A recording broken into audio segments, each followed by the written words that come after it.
raha ny zava-nisy teny anivon'ny anjerimanontolo indray kosa ny toy androany nietsika ny tanterahan'ny mpianatra teny amin'ny anjerimanontolo ho fitakina ny vatsim-pianaran'izy ireo raha teny ambom-pono nanatanterahana nietsika teo aloha nidina teny amin'ny esplanade tao Ankatso ireo mpanofetsiketsehana ny maraina teo fanampovaovetra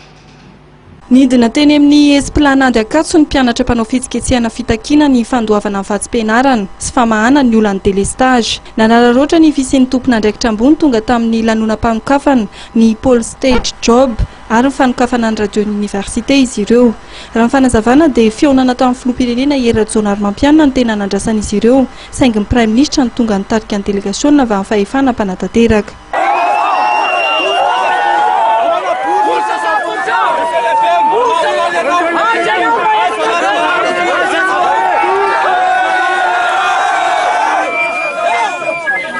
toaletsika ny tantarana aloha zany androany zay na eny hoe tonga aty andre matofilo ary faly ny tena anay hoe rehefa naheno an'izay vaovao zay ary dia tonga taty zany zay tokony hoe teny ambohipo zay androany fa noho leo avy aty président satria zay nitakina zay aizanao andre matofilo dia ohatra hoe aty Ankatso izy zany dia izay mpianatra zany dia tonga aty zay anohy ny revendication anay mahakasika ny resaka bourse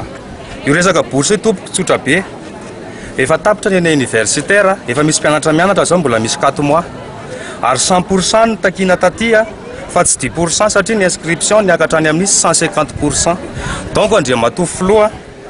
aleo mifampanantenana tazomy matopo fa tsy mifamitapitaka etsika fa roa manaraka an'izay anatin'ny examen mpianatra zao délestage mangony fotsiny ety amin'ny université n'Antananarivo io délestage io tompoko ametrahana efa notaniana hoe makaiza ny jirama amin'ny fampandehanana ny jiro ety amin'ny université fa tsy ekenay ny jiro tapaka ety amin'ny université tompoko satria mpianatra mila mianatra satria raha vao maizina ny tanàna dia ny insécurité manjaka fa telo manaraka an'izay makasika ny resaka système LMD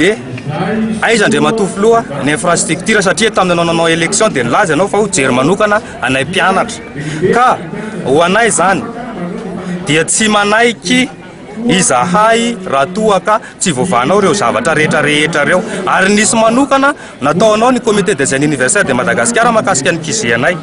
nietsika anay tompoko raha tsy mivaly zay zavatra zay dia miverina eo ambohipo foana zany zahay manohy nietsika anay Andriamatofilo. Ny prime ministre Cool Roger dia nilaza nandritra ny kabariny fa vonona ny fampiresaka amin'ny mpianatra fa zahay tsy magnadino anareo fa aza matahotra nareo raha misy